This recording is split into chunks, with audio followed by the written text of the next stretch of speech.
The first thing I noticed when I walked into courtroom 14 was that my biological mother had gotten highlights. They were the warm honey blonde kind. The kind you schedule at a salon when you have something to celebrate. She was leaning into her attorney's ear, laughing softly, her fingers wrapped around a paper coffee cup like she was at brunch, not contesting an estate in civil court. My biological father sat beside her with his arms folded and a studied expression of gravity on his face, the kind men like him practice in mirrors. Neither of them looked up when I came through the door. They weren't looking for me. They were waiting for Margaret Kline's heir, the woman who had inherited $7.2 million, and according to their lawsuit, had no rightful claim to a single dollar of it. They had no idea that Margaret Kline's heir was the daughter they had told 200 people died of cancer 22 years ago. I found a seat at the defense table and set my bag down. In the front zipper pocket was a small silver compass, no bigger than a pocket watch. I didn't take it out. I just touched it through the fabric the way I had been doing for most of my adult life, the way you press a bruise to remind yourself that it healed. I need you to be the jury before I tell you what happened next.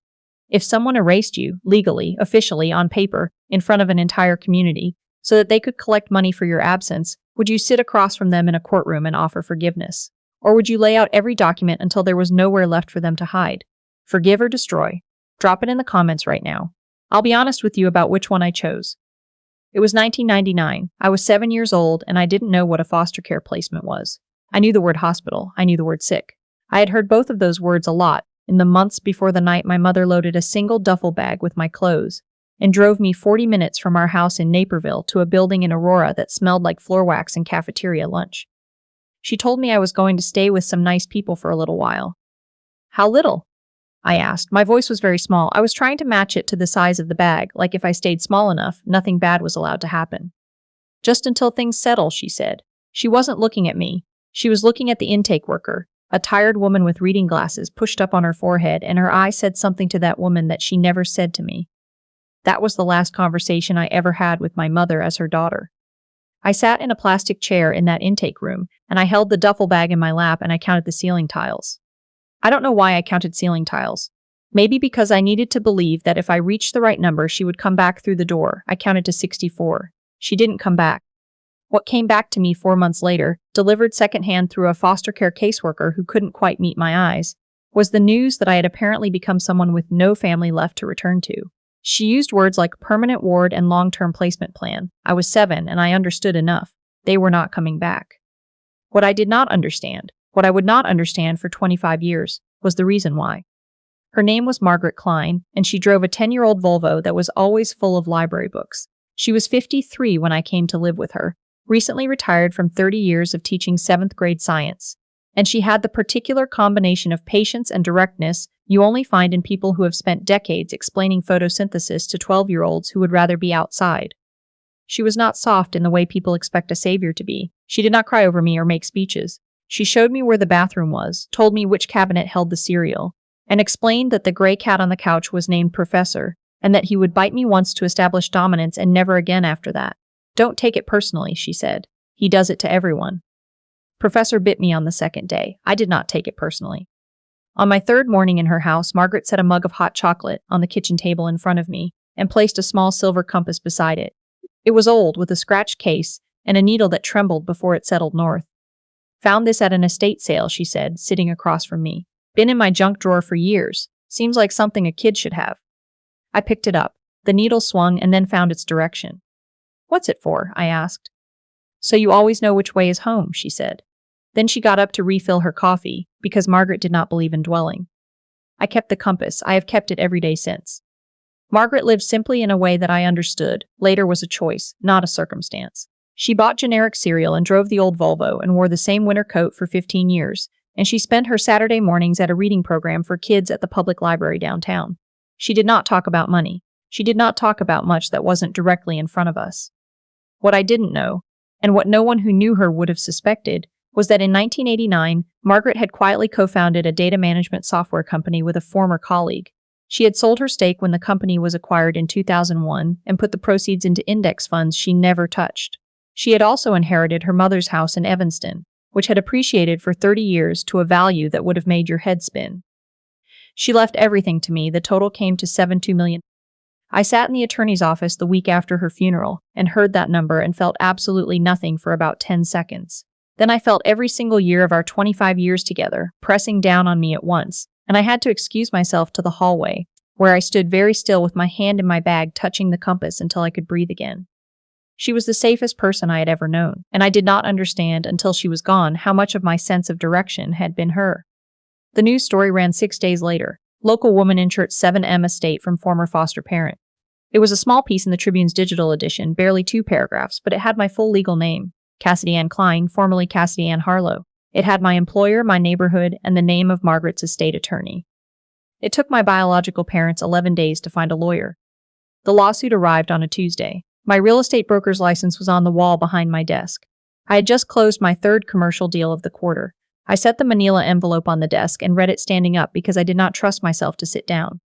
The complaint was 43 pages, and it was extraordinary. It described Margaret as a predatory adult who had exploited the emotional vulnerability of a minor child and systematically alienated her from her rightful family. It described my biological parents as victims, 2 broken, grieving people who had lost their daughter to an indifferent foster care system and a manipulative stranger, and who had spent decades searching for her. It claimed that my inheritance should be held in trust pending investigation of undue influence and fraudulent adoption proceedings. It demanded $7.2 million in full. Their names were on the signature page: Raymond Allen Harlow and Dolores John Harlow.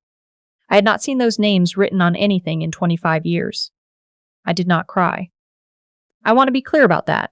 And I was not going to start for Raymond and Dolores Harlow. What I did was stand very still in my office for about 4 minutes, the amount of time it takes me to move from an emotional reaction into what I think of as operating mode. Operating mode is quiet and focused, and the people who know me well find it slightly unsettling. Then I called the best estate litigation attorney in Chicago.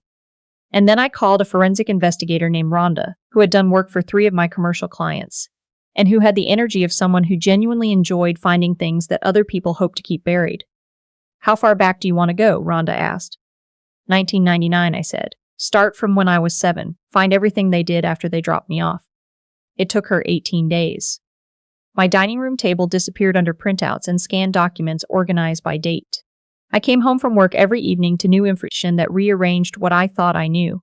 Most of it was exactly what I had suspected, the broad shape of a story told by greedy people who had found a profitable way to explain an uncomfortable truth. But some of it I had not expected. In the spring of 2000, 9 months after they left me in that intake room in Aurora, my biological parents held a memorial service at Cornerstone Community Church in Naperville. I have seen the bulletin. It has my name on it.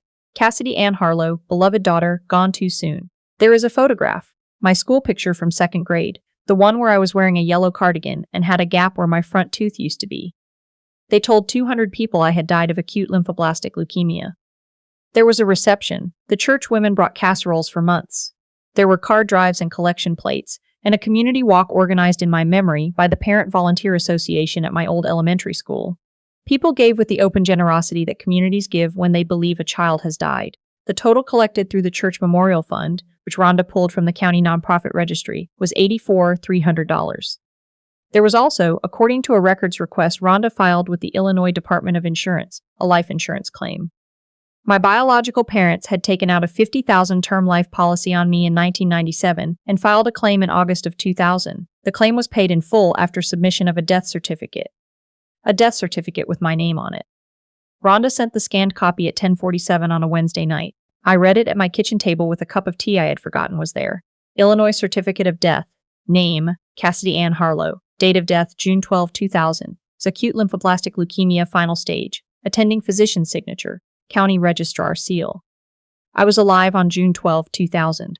I was 8 years old and living in Margaret Kline's house in Evanston, learning the names of the constellations because she had bought me a star chart and told me the sky was something nobody could take from me. I was alive, and somewhere in Naperville, my biological parents were signing paperwork to prove I wasn't. I sat with that for a long time. Then something in me went very still and very clear, the way water goes still after you stop disturbing it. I thought about the $84,300 and the $50,000 insurance payout, and the 200 people who had brought casseroles to a memorial for a child who was eating breakfast cereal across town. And I thought, a dead person cannot inherit anything, but she can take everything you have left. I called my attorney.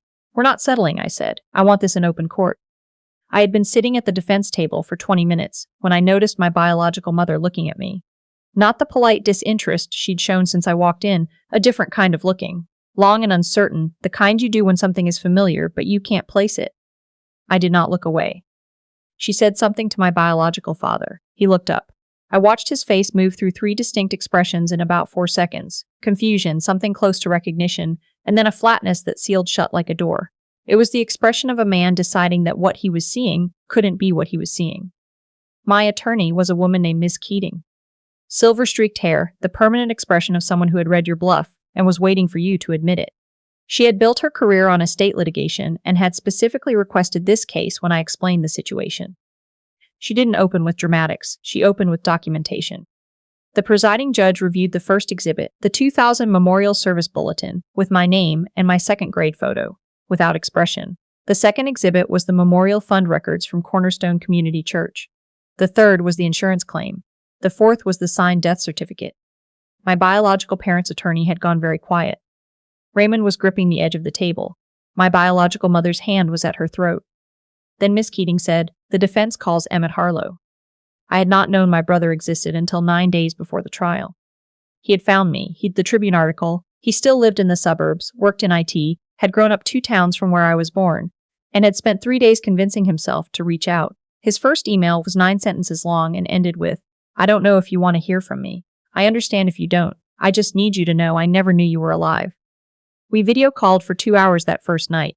He was 28 years old with our biological mother's eyes and the face of someone who had spent his whole life inside a story that never fully added up. He told me about the memorial service. He'd been 6. They had given him a balloon to release.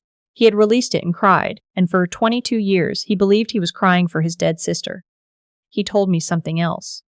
The year before, while cleaning out a storage unit after my biological parents downsized, he had found a filing cabinet. In it, among tax records and old mortgage documents, was a folder. He had opened it and found a photocopy of a nationwide insurance policy, a claim form, and a canceled check for $50,000, dated September 2000, made out to Raymond Harlow. He hadn't known what it meant. He'd put the folder back. After he found me, he understood exactly what it meant. He walked into the courtroom with the quiet, deliberate steps of someone who had made a hard decision and was not going to second-guess it. He didn't look at my biological parents. He looked at the empty space in front of him, the way people look when they are holding themselves very steady. He took the oath. He sat down and he told the truth. He told them about the memorial, the balloon, the way every year on the anniversary my biological mother would talk about Cassidy, her gap-toothed smile, how she would have been such a good big sister, the tragedy of losing her so young. He told them about the filing cabinet. He reached into the bag he'd carried to the stand and produced the original insurance policy, the original claim form signed by Raymond Harlow in July 2000, describing Cassidy Ann Harlow as deceased, and the canceled check. My biological mother made a sound that wasn't quite a word. My biological father stood up. "That's private." The bailiff said his name once. He sat back down. Miss Keating let the silence extend for exactly as long as it needed to. She had a gift for that, the controlled kind of silence that isn't empty but full. Then she walked to the bench and presented the original insurance documents alongside the certified death certificate from the county registrar. She presented the church fund records. She presented a sworn statement from the former director of the Cornerstone Memorial Fund, confirming that the $84,300 raised in my name had been disbursed directly to Raymond and Dolores Harlow upon their request in 2001. "Your Honor," Ms. Keating said, "the plaintiffs are before this court claiming parental standing over an heir they state was wrongfully separated from her family. However, according to documents they signed, documents filed with the state of Illinois and with a licensed insurance carrier, Cassidy Ann Harlow died of leukemia in June of the year 2000. The state issued a death certificate on their sworn attestation. A life insurance company paid them $50,000 based on that attestation. A faith community donated $8,400 based on that attestation." She paused for exactly 2 beats. "One of 2 things is true. Either Cassidy Harlow is deceased, in which case these plaintiffs have no living person to sue, and their complaint has no standing whatsoever, or Cassidy Harlow is alive and sitting at that table, in which case the plaintiffs perpetrated insurance fraud, charitable solicitation fraud under Illinois statute, and filed a false death certificate with the state. There is no version of events in which they are entitled to $7.2 million. There is, however, a version of events in which they are entitled to a criminal indictment." The room went the way rooms go when something irrevocable has just been said. The judge looked at my biological parents over her glasses for a long time. Raymond had gone the color of old concrete. My biological mother was crying, but they were the wrong kind of tears, the practice kind, the kind she had ready for 200 people at a church reception, the kind that cost her nothing. I stood up. I didn't ask permission. I walked to the center of the aisle and looked at them. Really looked. From the other side of something I had spent 25 years building into something stronger than fear. You put my school picture in the bulletin, I said. My voice was flat and final, the way decisions are when they've already been made. You had people release balloons. You collected $84,000 from people who loved the idea of a little girl who deserved better. And then you cashed the insurance check. My biological mother opened her mouth. Whatever she intended to say, I didn't need it.